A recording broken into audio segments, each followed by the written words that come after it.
Assalamualaikum warahmatullahi wabarakatuh. Jumpa lagi dengan saya di Fisika Semapa. Bagaimana kabarnya hari ini?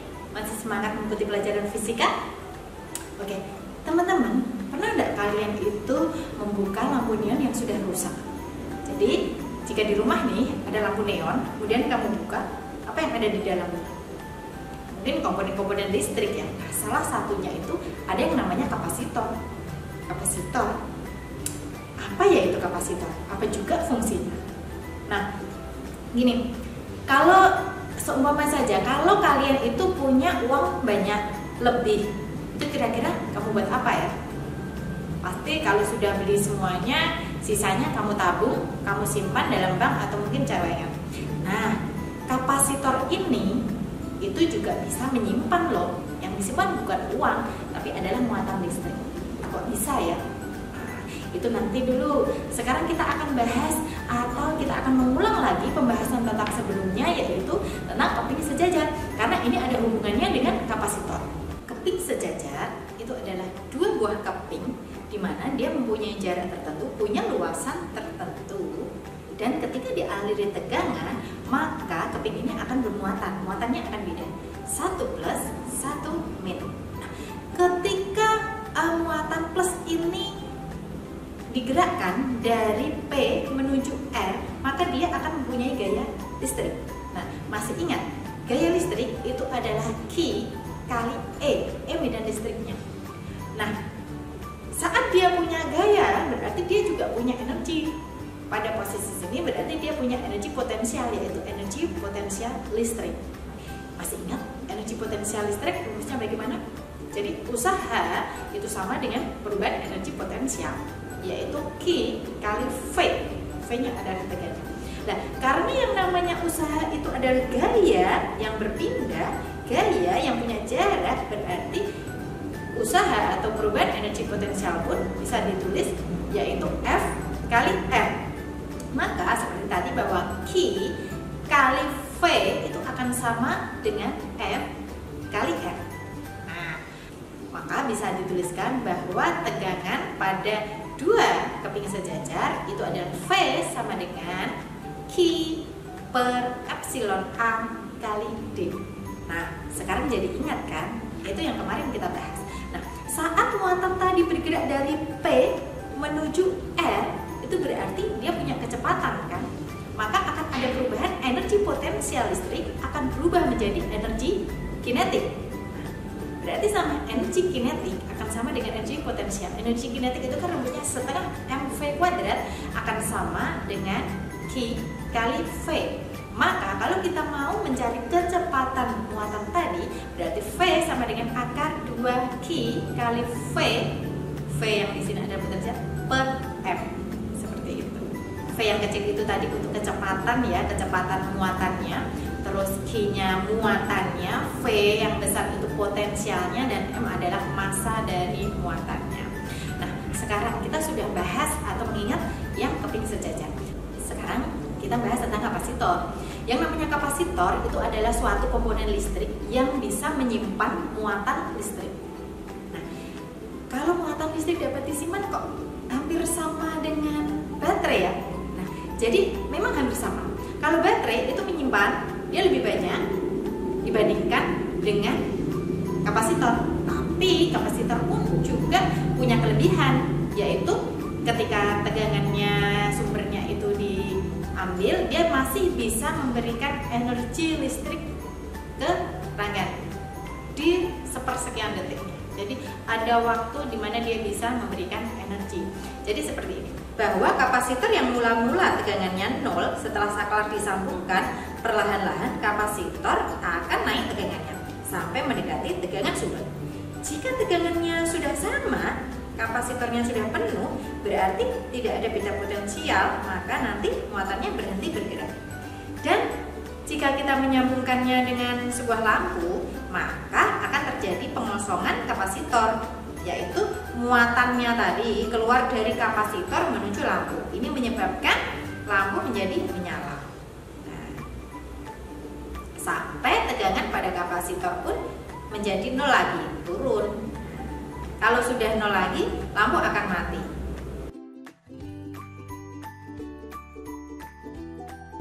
kembali ke analogi tadi ya, bahwa tentang menabung, bahwa kalau uang yang kita peroleh itu semakin besar, sumber keuangannya besar, kita menerima uang dari ayah kita semakin besar, berarti uang yang kita tabung juga semakin besar. Sama seperti di sini, bahwa jika tegangannya semakin besar, maka muatan yang akan disimpan itu juga akan semakin besar.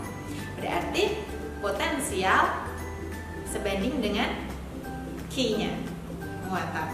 Maka untuk rumus kapasitor, kapasitasnya, nilai kapasitas kapasitornya bisa ditulis bahwa Q sama dengan C kali V, di mana Q adalah muatan, C adalah kapasitas kapasitornya, V adalah potensialnya, kita potensial. Kita juga bisa menuliskan bahwa C itu sama dengan yaitu Q per V. Nah, padahal yang namanya potensial di keping sejajar itu kan tadi rumusnya adalah Q per epsilon 0 A kali D. Kita bisa ubah nih. Nah, masukkan ke dalam rumus tadi bahwa D sama dengan epsilon 0 A per D. Itu adalah rumus umum kapasitor. Jika ini ada di antara kepingnya hanya ada udara, tidak ada dielektrik. Nah, terus ketika dikasih dielektrik, dielektrik itu adalah bahan isolator yang berada di tengah-tengah antara dua keping. Ketika di tengah-tengahnya ini diisi dielektrik, maka rumus ini akan berubah. Tinggal kalikan saja dengan K.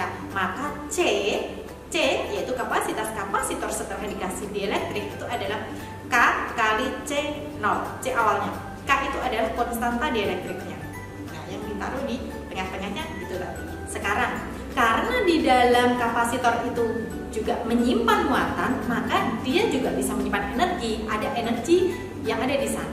Nah, energi kapasitor. Sekarang, energi kapasitor. Energi kapasitor itu bisa disimbolkan dengan V. Rumusnya adalah V sama dengan setengah C kali V kuadrat.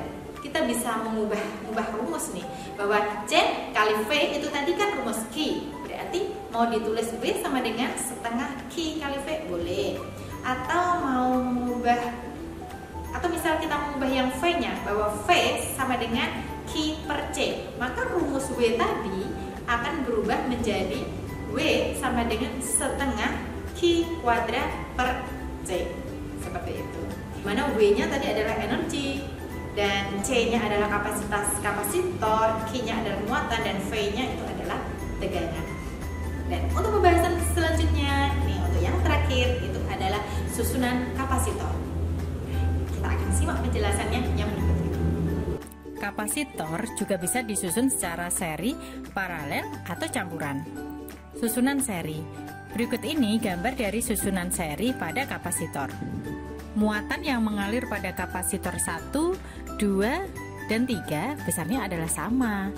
Q total sama dengan Q1 sama dengan Q2 sama dengan Q3. Sedangkan V totalnya merupakan penjumlahan dari potensial dari masing-masing kapasitor. V total sama dengan VAB plus VBC plus VCD. Untuk mencari kapasitas kapasitor totalnya, kita pakai rumus C sama dengan Q per V. Maka V bisa ditulis V sama dengan Q per C. Maka kita ubah rumus yang tadi menjadi Q total per C total sama dengan Q1 per C1 plus Q2 per C2 plus Q3 per C3. Nah, karena setiap kapasitor nilai muatannya sama, maka kita bisa mencoret Q-nya. Hasilnya adalah 1 per C total sama dengan 1 per C1 plus 1 per C2 plus 1 per C3. Ini adalah rumus untuk kapasitas kapasitor total pada rangkaian seri.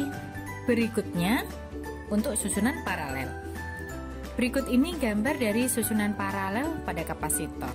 Pada susunan kapasitor paralel, tegangan di masing-masing kapasitor nilainya sama. V totalnya sama dengan di V1, sama dengan V2, sama dengan di V3, dan sama dengan di V4. Sedangkan muatan yang memasuki kapasitor totalnya adalah penjumlahan dari muatan yang masuk pada masing-masing kapasitor. Q total sama dengan Q1 plus Q2 plus Q3 plus Q4. Untuk mencari kapasitas kapasitor totalnya, kita gunakan persamaan seperti tadi, bahwa C sama dengan Q per V. Nah, dari rumus ini kan kita bisa menuliskan bahwa Q sama dengan C kali V. Kita masukkan dalam persamaan Q tadi, maka C total kali V total sama dengan C1 kali V1 plus C2 kali V2 plus C3 kali V3 plus C4 kali V4. Karena nilai V di masing-masing kapasitor nilainya kan sama, maka kita bisa mencoretnya. Maka hasilnya T total sama dengan C1 plus C2 plus C3 plus C4. Nah, ini adalah rumus untuk susunan kapasitor paralel. Untuk meningkatkan pemahaman kalian tentang kapasitor, simak contoh soal berikut ini. Suatu kapasitor keping sejajar memiliki luas 2000 cm persegi per kepingnya. Kedua keping tersebut terpisah sejauh 2 cm. Saat diisi udara, beda potensial di antara kedua keping 3000 volt. Saat diisi bahan dieelektrik, beda potensialnya turun menjadi 1000 volt. Berapakah konstanta dieelektrik bahan tersebut? Nah, kita lihat bahwa diketahui A sama dengan 2000 cm persegi. D-nya jaraknya sama dengan 2 cm. Ada V awal V1 sama dengan 3000 volt. Dan V kondisi kedua V2 sama dengan 1000 volt. Di mana K1-nya nanti adalah 1 untuk udara ya. Nah, ditanya adalah konstanta dieelektrik. Untuk menyelesaikan permasalahan ini, kita bisa menggunakan rumus hubungan antara kapasitas kapasitor dan konstanta dieelektrik, bahwa C sama dengan K kali C0 atau C di udara. Nah, karena C tadi kan rumusnya C sama dengan Q per V, maka ini saya tulis Q2 per V2 sama dengan K kali Q1 per V1. 1 itu untuk yang tanpa dieelektrik, 2 itu yang menggunakan dieelektrik. Oke, karena tadi muatannya sama, yang beda adalah adanya konstanta dieelektrik saja, maka kita bisa menuliskan K sama dengan V1 per V2. Masukkan angkanya, nilainya 3000 per 1000 sama dengan 3. Jadi konstanta bahan dieelektrik tersebut adalah 3. Nah, kita coba lagi. Keempat kapasitor di bawah memiliki nilai yang sama, yaitu 1 milifarad. Tentukanlah besar energi yang tersimpan di dalam gabungan keempat kapasitor. Coba perhatikan. Jika dilihat dari bentuk susunannya, kapasitor di bawah disusun secara seri dan paralel. Atau bisa dikatakan, ini adalah susunan secara campuran ya. Oleh karena itu, pertama-tama kita harus mencari susunan pengganti paralelnya. Untuk kapasitas kapasitor pengganti yang pertama, yang paralel yang ini, CP1 sama dengan 1 plus 1, hasilnya adalah 2 milifarad. Nah, untuk kapasitas kapasitor pengganti yang kedua, paralel yang kedua, dengan cara yang sama, CP2 sama dengan C plus C, sama dengan 1 plus 1 sama dengan 2 milifarad. Nah, maka kapasitas kapasitor pengganti totalnya itu adalah seri antara yang paralel 1 dan paralel 2 ini di seri. Maka 1 per C total sama dengan 1 per C paralel 1 plus 1 per C paralel kedua. Kita masukkan nilai yang sudah didapat bahwa 1 per C total sama dengan 1 per 2 plus 1 per 2. Hasilnya 1 per C total sama dengan 1. Maka kita balik sama dengan 1 milifarad, atau bisa ditulis 10 pangkat min 3 farad. Terus ditanya energi kapasitor. Energi kapasitor kita punya rumus W sama dengan setengah C total kali V kuadrat. Masukkan angkanya bahwa sama dengan setengah kali 10 pangkat min 3 kali 50 kuadrat. Maka hasilnya 1,25 Joule. Itulah pembahasan kita pada kali ini tentang kapasitor, energi pada kapasitor, dan susunan kapasitor. Ada susunan seri dan juga ada susunan paralel. Demikian video kali ini, semoga bermanfaat dan sampai jumpa di video selanjutnya. Assalamualaikum warahmatullahi wabarakatuh.